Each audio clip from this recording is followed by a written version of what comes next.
20 ನಿಮಿಷದಲ್ಲಿ ಸೂಪರ್ ಟೇಸ್ಟಿಯಾಗಿರೋಂಥ ಕರಿಬೇವಿನ ಸೊಪ್ಪು ಚಿಕನ್ನ ಹೇಗೆ ಮಾಡೋದಂತ ನೋಡೋಣ. ಮೊದಲಿಗೆ ಮಸಾಲೆಗೆ ಧನಿಯಾ, ಜೀರಿಗೆ, ಮೆಣಸು, ಚಕ್ಕೆ, ಲವಂಗ, ಏಲಕ್ಕಿ, 2 ಥರ ಮೆಣಸಿನ್ಕಾಯಿ ಹಾಗೆ ಕರಿಬೇವಿನ ಸೊಪ್ಪನ್ನ ಹಾಕ್ಕೊಂಡು ಡ್ರೈ ರೋಸ್ಟ್ ಮಾಡಿ ತಣ್ಣಗಾದ್ಮೇಲೆ ಅದನ್ನು ಪೌಡರ್ ಮಾಡ್ಕೋಬೇಕು.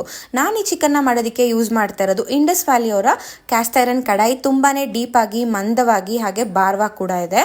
ಪ್ರಾಡಕ್ಟ್ ನೋಡೋಕೆ ತುಂಬಾ ಚೆನ್ನಾಗಿದೆ. ನಾನ್ ಸ್ಟಿಕ್ಗೆ ನೀವು ಇದನ್ನು ಆರಾಮಾಗಿ ರಿಪ್ಲೇಸ್ ಮಾಡ್ಕೋಬಹುದು. ಈ ಪ್ರಾಡಕ್ಟ್ ಮೇಲೆ ಇಂಟ್ರೆಸ್ಟ್ ಇದ್ದರೆ ರಂಜೂಸ್ ಅಂತ ಯೂಸ್ ಮಾಡಿದ್ರೆ ಎಕ್ಸ್ಟ್ರಾ 12% ಡಿಸ್ಕೌಂಟ್ ಕೂಡ ಸಿಗ್ತಾ ಇದೆ. ಮೊದಲಿಗೆ ಎಣ್ಣೆ ಇಟ್ಕೊಂಡು ಬೆಳ್ಳುಳ್ಳಿ, ಶುಂಠಿ ಹಾಕೊಂಡು ಫ್ರೈ ಮಾಡಿ, ಈರುಳ್ಳಿ, ಕರಿಬೇವಿನ ಸೊಪ್ಪನ್ನ ಹಾಕೊಂಡು ಫ್ರೈ ಆದಮೇಲೆ ಟೊಮೆಟೊ ಹಾಕೊಂಡು, ಟೊಮೆಟೊ ಸಾಫ್ಟ್ ಆಗ್ತಿದೆ ಅಂದಾಗ ಅರ್ಧ ಕೆಜಿ ಚಿಕನ್ನ ಹಾಕಿ ಉಪ್ಪು, ಅರಿಶಿನ ಹಾಕೊಂಡು ಒಂದು 2 ರಿಂದ 3 ನಿಮಿಷ ಫ್ರೈ ಮಾಡಿಬಿಟ್ಟು ಲಿಡ್ ಕ್ಲೋಸ್ ಮಾಡಿ ಒಂದು 10 ನಿಮಿಷ ಚಿಕನ್ 50% ಬೇಯೋವರೆಗೂ ಬಿಡಬೇಕು.